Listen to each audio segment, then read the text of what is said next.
C'est alors qu'un producteur décida de créer un nouveau genre de cinéma afin de détendre les foules et de rendre la vie plus facile.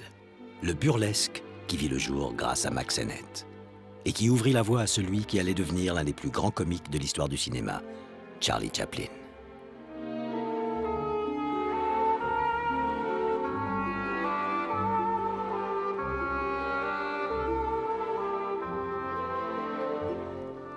Le petit bonhomme à la silhouette universellement connue naquit en Grande-Bretagne le 16 avril 1889, sans plus de précision sur son lieu de naissance. Ses parents, artistes de music hall en tournée, avaient oublié cette formalité. Mon enfance fut dure et difficile. J'étais petit pour mon âge et passais mon temps à échapper aux bandes de voyous qui dévastaient Londres. Ma mère, d'un équilibre psychologique fragile, assuma seule mon éducation, mon père ayant quitté la maison.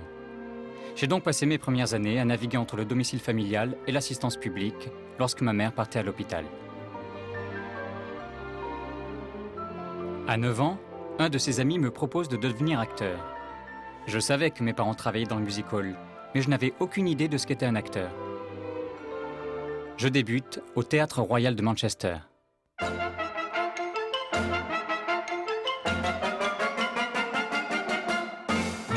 Les portes de la destinée ne sont pas au rendez-vous, mais je vois bien que j'amuse le public. S'il y a une chose que j'ai très vite apprise, c'est à travailler. Travailler, travailler, travailler. Durant plus de 10 ans, j'arpente l'Angleterre, les tournées miteuses et les salles vides. J'y apprends tout ce qu'un artiste de music hall doit savoir. Jongler, marcher sur les mains, faire rire, jouer la comédie et mimer le drame. En fait, c'est grâce à ma mère que j'ai voulu voir à travers l'âme humaine. Elle était une des plus grandes artistes de pantomime que j'ai jamais vues. Elle s'asseyait pendant des heures à la fenêtre pour observer les gens et illustrer ce qu'elle voyait avec ses yeux et l'expression de son visage. Elle me prodiguait alors un flot de commentaires.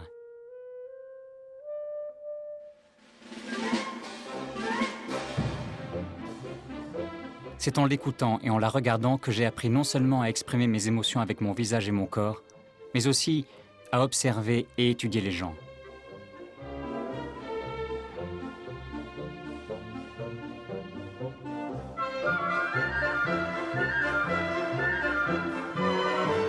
J'entre dans la troupe de Fred Carnot en février 1908.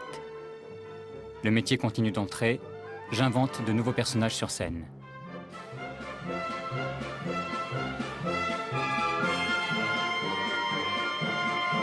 Le public réagit toujours aussi bien, et bientôt, les États-Unis sont à l'horizon. Nous partons en tournée dans ce nouvel Eldorado. Notre tournée de music hall surprend et plaît aux Américains. C'est le succès. C'est alors que deux destins vont se croiser. Le cabinet Kessel et Bauman lui donne rendez-vous à New York pour discuter d'une offre afin de jouer dans ce nouveau divertissement qu'est le cinéma avec l'un des plus gros producteurs de l'époque, Mack Sennett. Je suis né Michael Sinnott en 1880 dans une ferme de la région de Richmond au Québec.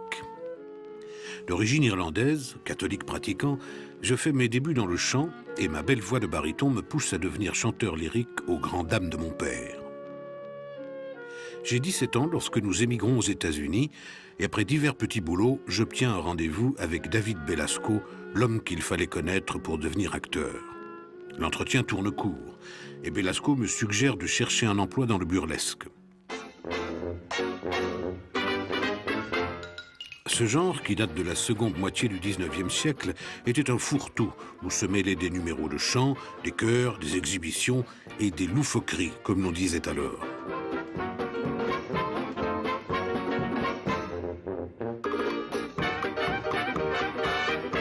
Je prends alors le nom de scène de Mack Sennett et fais mes véritables débuts sur les planches. Je dois reconnaître que ça ne marche pas vraiment. Je travaille juste assez pour subvenir à mes besoins. Et puis, un jour, j'ai une vision. Je pressens l'énorme pouvoir de cette nouvelle forme d'art et de l'argent qu'on peut y gagner. En 1909, toute l'industrie est concentrée à New York et l'on tourne une trentaine de films par semaine qui plaisent aux gens. C'est pratiquement l'unique source de divertissement accessible à tous. Je fais de la figuration pour l'un des grands studios de l'époque, la Biographe, dont le père fondateur, David W. Griffith, restera mon modèle. Aux côtés de Griffith, j'apprends le métier d'acteur. Et au cours de promenades quotidiennes avec le maître, comme je l'appelle, j'apprends également l'importance de la technique et de la production d'un film.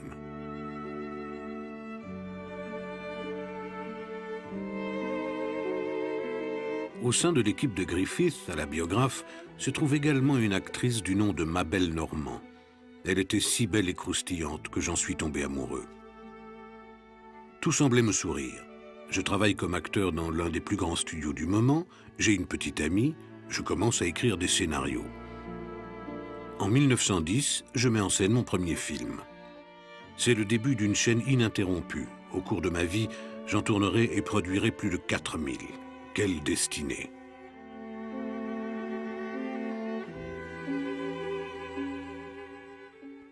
Tout a commencé comme ça.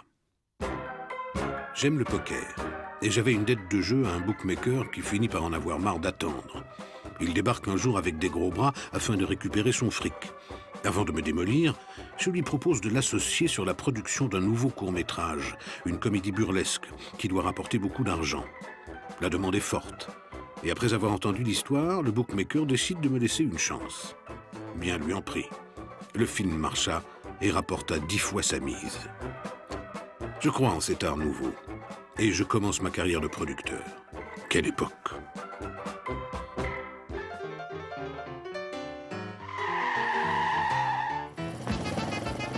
On ne demandait jamais l'autorisation de la police pour tourner dans les rues de Los Angeles. Le jeu consistait à placer des guetteurs à chaque coin de rue de façon à prévenir l'équipe.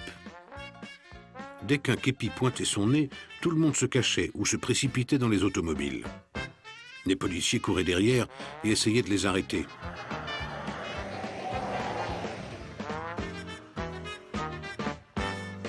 Je faisais tourner les caméras de façon à récupérer les plans de policiers essoufflés qui se cachaient la figure devant nous.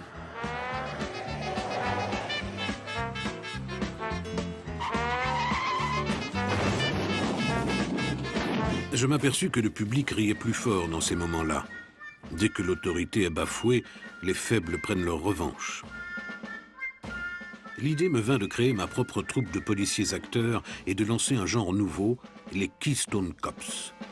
Les policiers de Los Angeles prirent très bien la chose, même s'il était toujours aussi difficile d'obtenir les autorisations de tournage en extérieur.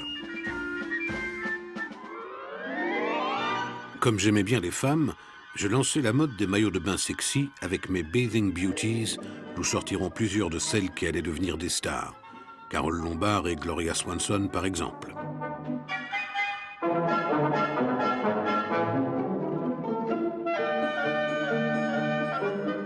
Un jour, après ma visite chez le boulanger, mon gâteau tombe par terre.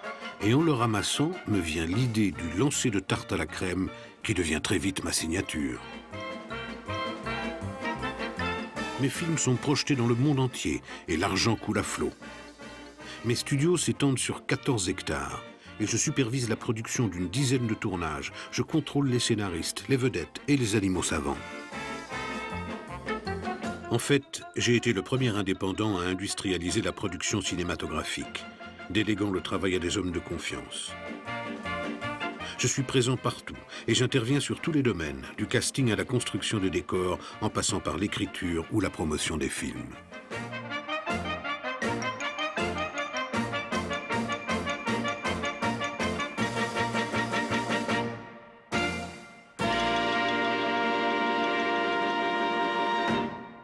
J'ai toujours eu un don pour sentir le potentiel de jeu d'un acteur.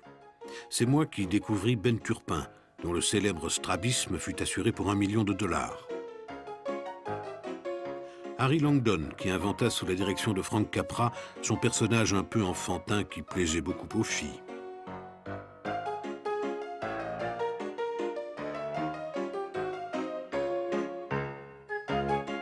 Il y eut aussi Bing Crosby et Ernest B. Schoedsack, le futur réalisateur de King Kong. Mais ma découverte la plus célèbre fut sans doute Charlie Chaplin. C'est seulement en 1973 que l'on apprend grâce à Tay Kim Peters que Harry Aitken découvrit pour la première fois Charlie Chaplin au théâtre Pontage à Los Angeles. Aussitôt, un télégramme est adressé à Alf Reeves, le manager de Chaplin. Y a-t-il un homme nommé Chaffin ou quelque chose comme ça dans votre troupe? Si oui, qu'il contacte Kessel et Bauman à New York. À l'époque, Chaplin gagnait 25 $ par semaine, on lui en offrit 125. Un contrat est signé le 25 septembre 1915. Chaplin se met immédiatement au travail. Les ennuis nous tombèrent dessus. Mes costumes de music-hall ne convenaient pas. J'étais drôle sur une scène de théâtre, mais pas à l'écran. De plus, je ne savais pas ce que je devais faire, et on ne savait pas quoi faire de moi. Ma chance fut de rencontrer Mabel Normand, la protégée de Sennett.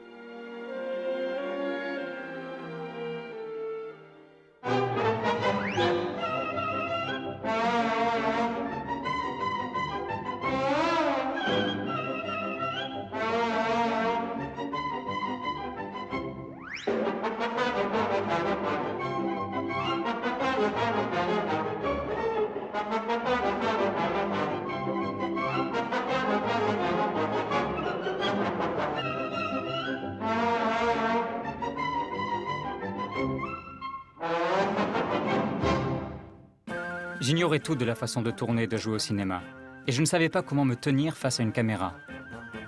Je ne comprenais pas pourquoi on me demandait de me déplacer à gauche puis à droite, juste afin de raccorder avec une séquence tournée la veille. J'étais déconcerté quand on me demandait de réagir face à un acteur qui se trouvait hors champ et qui apparaîtrait dans le tournage du lendemain. Avec beaucoup de patience, Mabel m'expliqua toutes ces techniques. Elle fut un excellent professeur et mes rôles commencèrent à s'étoffer.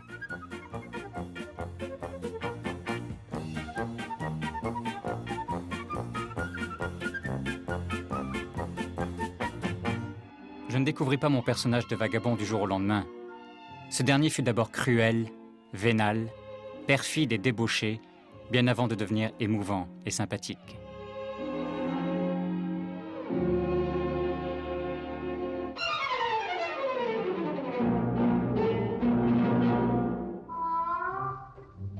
À l'époque, Mack Sennett et sa troupe travaillent presque exclusivement à partir d'improvisation.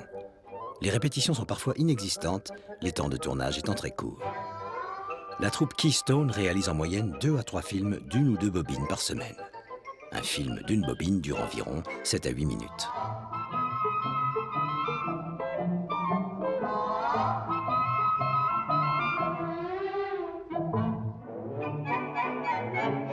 J'appréciais très vite la caméra et son objectif, et on jouait dans les scènes que Sennett me laissait écrire et diriger. Une intimité commençait à se créer entre moi et l'outil qu'allait devenir la caméra. S'enchaîneront alors une série de films d'une bobine où le personnage de Charlot finit par sortir de la pierre. La veste étriquée, le pantalon flottant, grosses chaussures, le petit melon posé de travers sur ses cheveux ébouriffés, la badine de dandy et surtout, la moustache.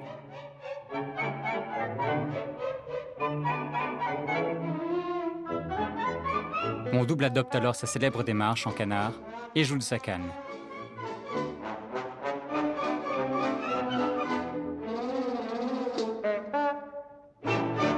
De 1914 à 1917, je suis très rarement filmé en gros plan. Je préfère les plans larges et moyens qui permettent de mieux rendre compte de ma gestuelle et de mes mouvements. Je me souviens des leçons de ma mère et je bouge. J'utilise mon corps autant que mon visage. Mon enfance dans les bas-fonds de Londres m'ayant fourni des armes, je pouvais me défendre.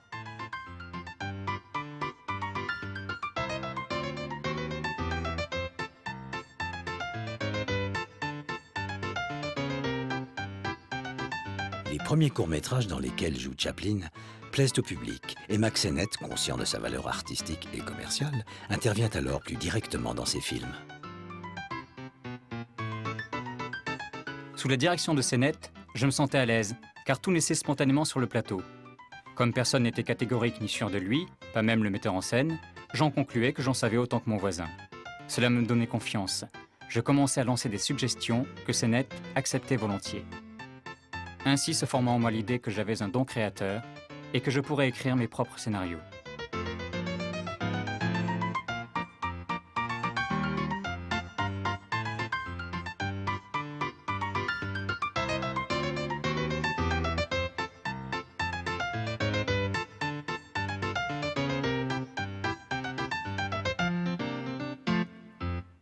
Quelques mois après être arrivé à la Keystone, je passais derrière la caméra. À partir de juin 1914 et le film Mabel's Married Life, je signe tous les courts-métrages dans lesquels je joue.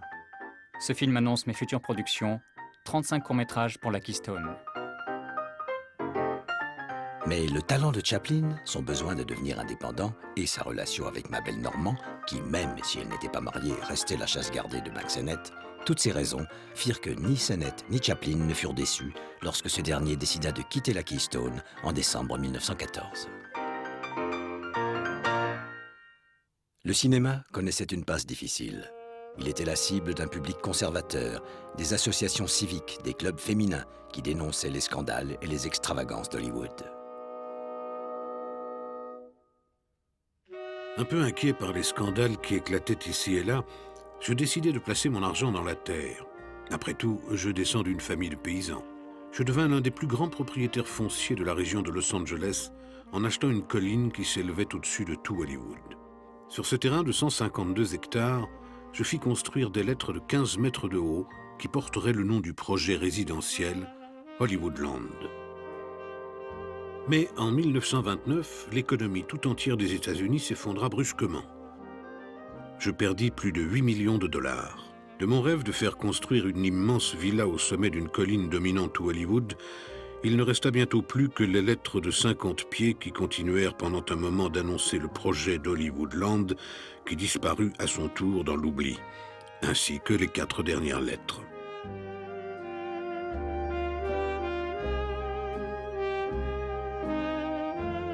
J'avais commencé à faire des films en 1911, à la mort de mon père. À la mort de ma mère, je ne parviendrai plus jamais à en faire un seul. Quand je mourus le 5 novembre 1960, il ne me restait plus rien. On m'enterra dans une fosse anonyme, jusqu'à ce que certains de mes acteurs d'autrefois se cotisent pour m'offrir une pierre tombale. Drôle de destin. Après la Keystone, j'entre à la SNA, puis rejoins la Mutual Film Corporation. Mon double a pris possession de moi, et Charlie Chaplin laisse partout la place à Charlot. Que de chemin parcouru. J'ai grimpé tout seul au sommet, et malgré les embûches, je suis devenu une légende. Mon nom brille au firmament d'Hollywood, aux côtés du roi et de la reine de l'époque, mes amis, Douglas Fairbanks et Mary Pickford.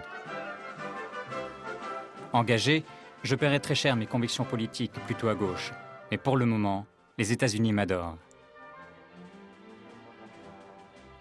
Je fais une tournée afin de lever des fonds pour la guerre. Ma campagne pour les Liberty Bonds est un énorme succès.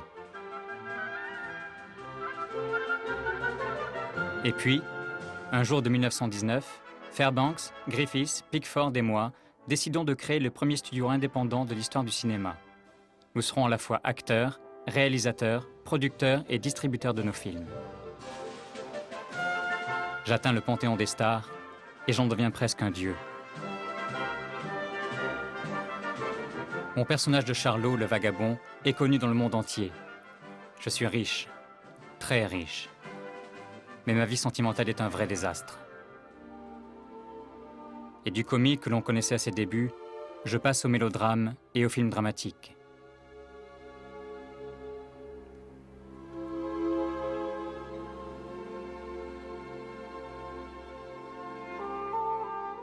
The Kid, Limelight, Monsieur Verdoux ou The Great Dictator ne sont plus drôles. La dimension burlesque laisse place à l'émotion. L'impact de ma vie amoureuse sur le contenu de mes films est impressionnant. Un premier mariage forcé avec une jeune actrice de 16 ans, Mildred Harris, dont j'aurai un enfant mort-né, sera suivi d'un divorce qui me coûtera une fortune. Puis, c'est ma rencontre avec Lilita McMurray, dont l'histoire et le nom inspireront Nabokov. Après un second mariage, je deviens papa de 2 garçons. Puis de nouveau un divorce qui me coûte plus d'1 million de dollars et ma somptueuse demeure. De petites histoires en histoires tout court, je n'ai qu'une maîtresse, le cinéma. C'est peut-être la raison pour laquelle j'ai toujours été plus attiré par les fillettes que par les femmes. L'engagement n'est pas le même.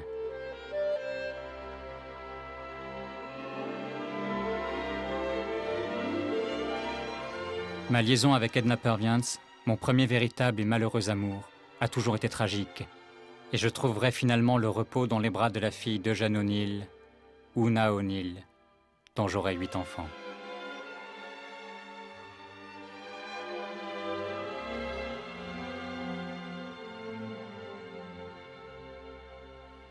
Sennett lui ouvrit les portes du 7e art avant d'en être éjecté. Chaplin sera rejeté par Hollywood pour sa sympathie envers le communisme et ses prises de position en faveur des syndicats, ainsi que pour son portrait vitriolé de la femme américaine dans Monsieur Verdoux. Il trouvera refuge en Angleterre.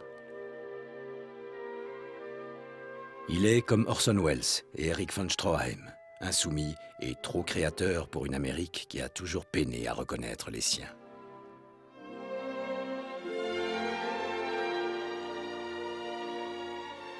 De ce petit homme qui fit rire la planète entière et qui connut un destin extraordinaire, quelqu'un a dit « Chaplin demande trop à la vie. Si seulement il pouvait être comme Charlot, il serait plus heureux. » Un peu d'attendrissement dans ce détachement glacé, un petit quelque chose qui l'aiderait à voir le monde comme il est, plutôt qu'au travers de son propre tempérament. Il a une perception intellectuelle du monde, mais les rayons de la tolérance ne le réchauffent pas, et par conséquent, elle est stérile. Mais qu'il soit généreux, froid, capricieux, il appelle toute mon affection en tant qu'homme et toute mon admiration en tant qu'artiste.